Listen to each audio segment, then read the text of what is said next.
Hey guys, I want to do a video today on how a normal dad acquired over a $1.4 million net worth in his late 30s. So I'm just going to explain the steps that I took to do that, just offer some tips and get right into it. So over the last 90 days, the portfolio has done really well, $1.4 million and some change. So how do we actually get here? As someone who's invested for the last 15, 16, 17, been investing since 2009 essentially. The first thing was I invested in myself and my education and in career growth. So college engineering degree right after college, did an MBA. The corporation that I work for paid for it. And that was how I increased my income by investing in my own skill set.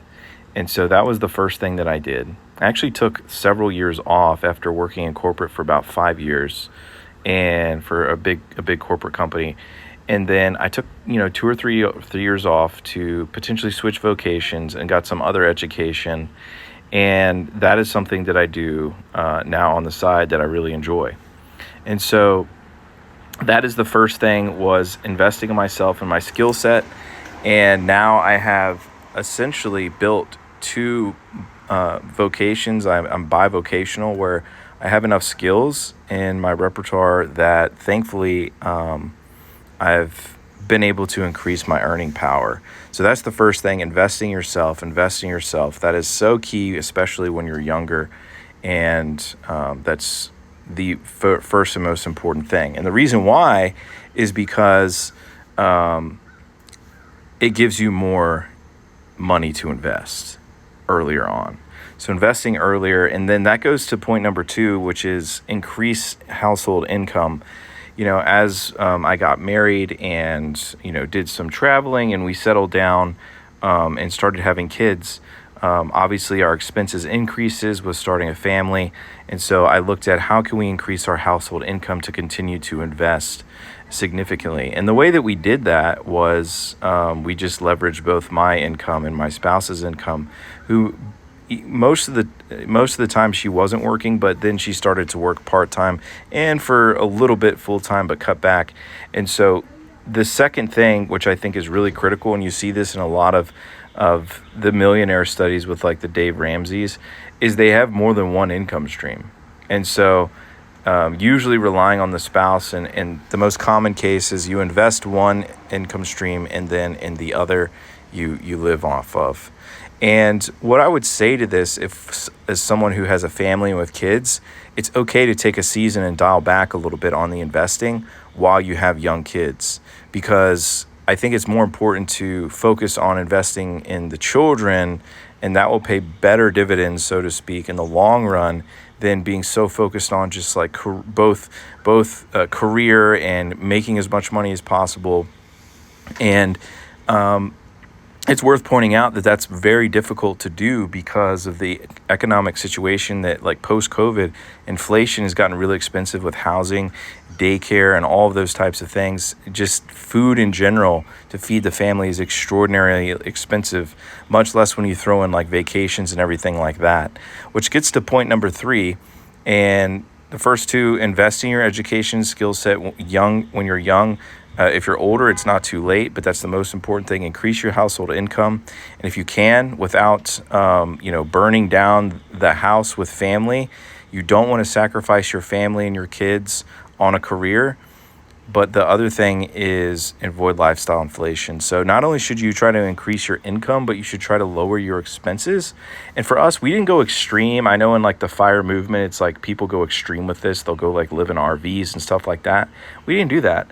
We rented for a couple of years. We were traveling around. And then we finally settled near family and eventually bought a house. And, we didn't buy above our means. We bought a really, I would say very average house in the 200,000s back in, before 2020. And so before housing has doubled since then.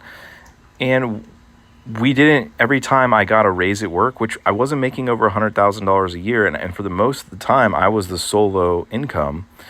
I didn't I didn't choose to buy newer vehicles. I usually would buy vehicles 5 years old with, 25 to 50,000 miles on them, used vehicles, and pay cash for them. I never, we didn't have car payments. As soon as I got married, immediately paid off, my wife's car payment.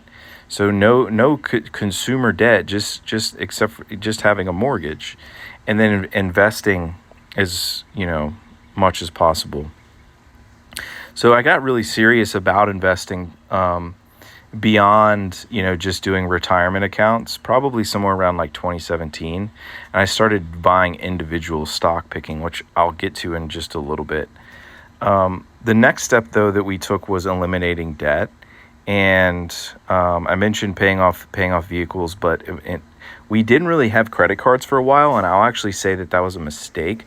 I wish we would have kept a credit card around to increase our credit and just pay it off every month, which we do now. And you also get cash back on certain credit cards, and I love the cash back. I'm not, super big into rewards and hotels and things in airline because I don't travel a ton, but I really like the cash back as just another means of a little bit of extra income. So I would have kept the credit card. And another thing we did was we paid off the house early, and I really was in, I went back and forth on this. I was really interested in paying off the house, being on the sort of Dave Ramsey plan. And I thought that would, make everything wonderful. But all it did was actually just kind of deplete my ability to invest more.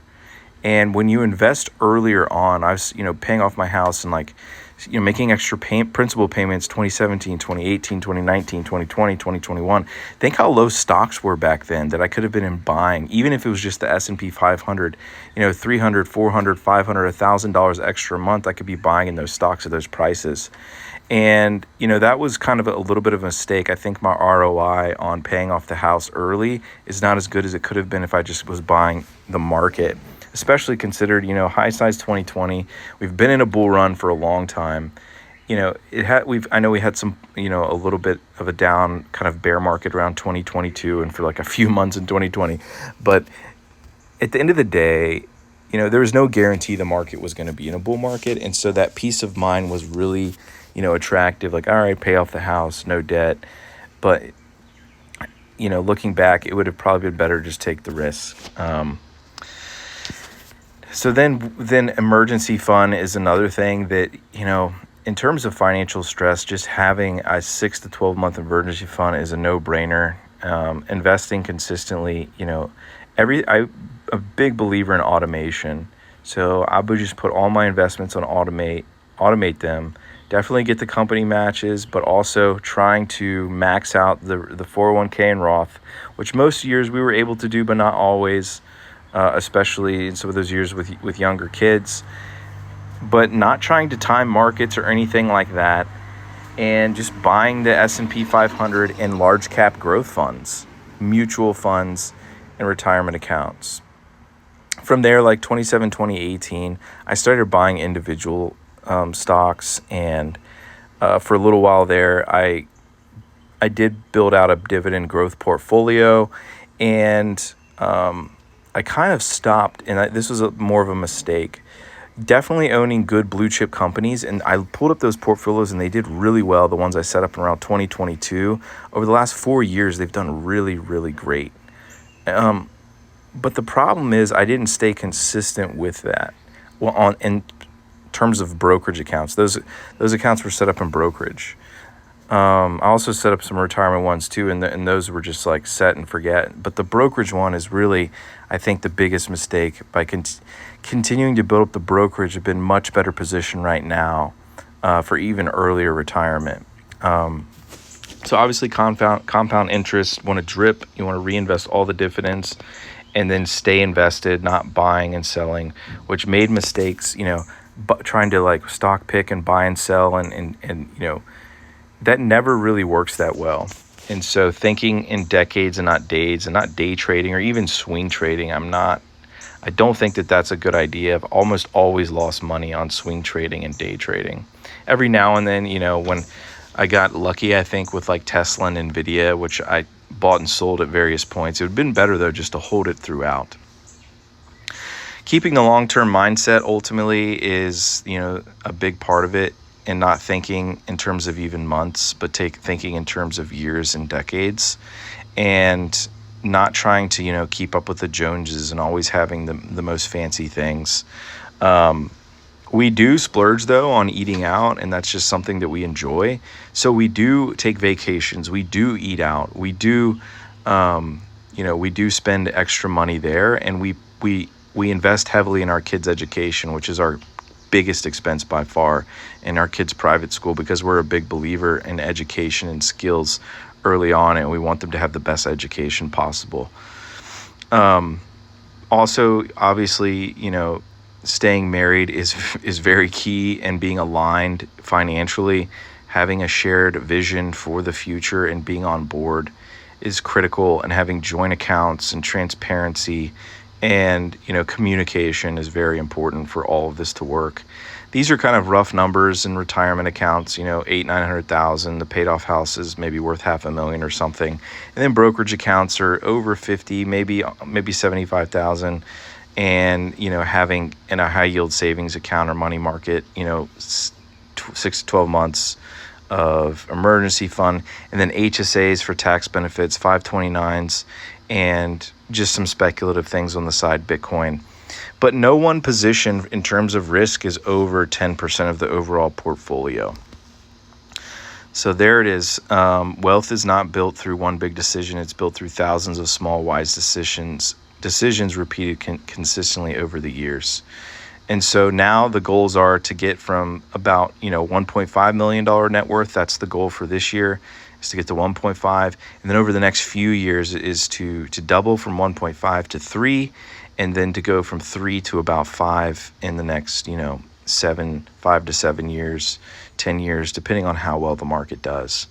And then also to build up the brokerage account to, hit the milestones, 100,000, 250, 500. And then once they get bigger, they compound quicker. And what that takes is basically investing like $5,000 a month in the brokerage account, and consistently doing it. And that means, living a lifestyle that is lower than what we could be, and investing those funds that we would just spend. So I believe that this will, I have 11 years or so before 50, and I believe that this will result in basically having a soft landing type of retirement. And then I can, do the things that I enjoy the most, and spending time with family, and also my other vocation that I do part-time right now. I could spend more time even doing that. In terms of, I want to mention, in terms of some of the investments for the brokerage account, this is what I'm looking at right now is the S&P 500, the VTI, the total market, the semiconductor ETF. I want to get Vanguard Technology, and I want to get the NASDAQ 100. And so split across these ETFs, there's a lot of overlap here, and I want that. I want the overlap. I want to have it across different funds as well. And so that is how I'm splitting things out. And so investing every single week. And then I have other index funds that are similar to this that are doing the same thing. That's the core of the brokerage account. It's on auto. There's a little bit of tweaking, but the buys happen every week, and I don't even have to think about it. It's very easy to do. And then the satellite positions I would call around the core ETFs, or, the Mag 8, and, adding SpaceX and Broadcom more recently, a little bit of Bitcoin. I go back and forth with buying this every week to every 2 weeks. And, these are the companies that I've been buying for years and feel very confident in. And they're very big companies, and they're going to do really well over the long term with AI and all the hundreds of billions of dollars that's being spent. This is just an example of one of the brokerage account, which, is made up a lot of cash, 62% cash. And then it has, VTI, and then the Mag 8 in it. In the process of moving things over from some other brokerages, and I just want to have everything in a one-stop shop. And kind of disappointed with Robinhood. It's had some issues with Robinhood and transferring things over. M1 has been pretty easy to use. There's just, you can't be in the middle of like a position settling when you're trying to transfer and stuff like that. And Robinhood's really weird about transferring over Bitcoin. So it ran into some issues that were unexpected, and then they like lock the account on you and don't tell you, which is a little bit frustrating, but kind of underscores the decision to just move everything over to Fidelity for just better brokerage overall and customer support. Wanted to mention a couple of things that I'm seeing too. Just, I mentioned everything is on auto, and those are the steps to becoming the steps I took to become a millionaire while, being in my 30s, having a family, 4 kids, a wife that stays at home and just kind of works part-time from home. I wanted to mention that I do keep an eye on the macro context of the economy, and not because I'm making big changes in the portfolio, but I want to know and be aware of what's happening. So I saw today that Goldman Sachs is reducing their the risk for recession. Some of these big banks, you have to kind of wonder, like, how are they benefiting from making this call? Like, what shorts or what longs do they have out there that are going to benefit from, them making a call like this? But it is interesting that they do think that the economy has less risk for a recession, which I would tend to agree with on one hand because of all of the expenditure with AI build out and the infrastructure build out and all the hyperscalers and all of the banks capital that's flowing into markets. But on the other hand, I would say that we really need to pay attention to the labor market, and that's going to be key in the recession as well as inflation. Inflation may even be even bigger. I don't think we've seen the residual effects of the whole situation in Iran with the Strait and oil. I do think there's going to be inflationary legs that oil is going to push out into other sectors of the economy because oil touches everything, but also, which by the way, I have commodities in the portfolio for that very purpose. But which, by the way, I don't think that the situation in the Middle East, I've been saying this for weeks now, it's not going to be a one and done thing. It's going to be a back and forth. This is going to go on for some time. So those are my thoughts on the macro economy. I'm also a little bit bullish on the economy right now because of the World Cup and all of the spending that's going on from international travel. And also with the 250th anniversary of the United States, the consumer mindset is generally positive right now to spend. People, not everyone, but most people are spending. And that's I think going to help for the short term, but not the long term in terms of economic conditions. But we definitely want to keep an eye on it, keep an eye on inflation, keep an eye on the jobs, and that's how we'll make some decision making. In terms of earnings this week, I really don't look at like when companies are doing earnings very much because I don't like trading or doing earnings. But there is a company, Micron, that is reporting earnings this week, which will be telling to see if the AI trade is going to continue on what I would call the second tier companies. The first tier companies are like the Mag 7, Mag 8, the hyperscalers. But the second tiers is all like the AMDs, the Microns, those companies. And I think if Micron runs into some issues that causes a pullback, I think we'll see the same with the whole semiconductor space. Now, this is a company that I've been invested in, Microsoft, for a long time, and it is trading at over the weekend. I did some finagling. I should probably show you sometime.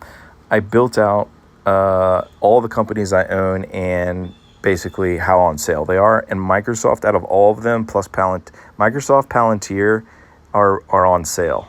And Microsoft is at 9-year lows relative to the NASDAQ.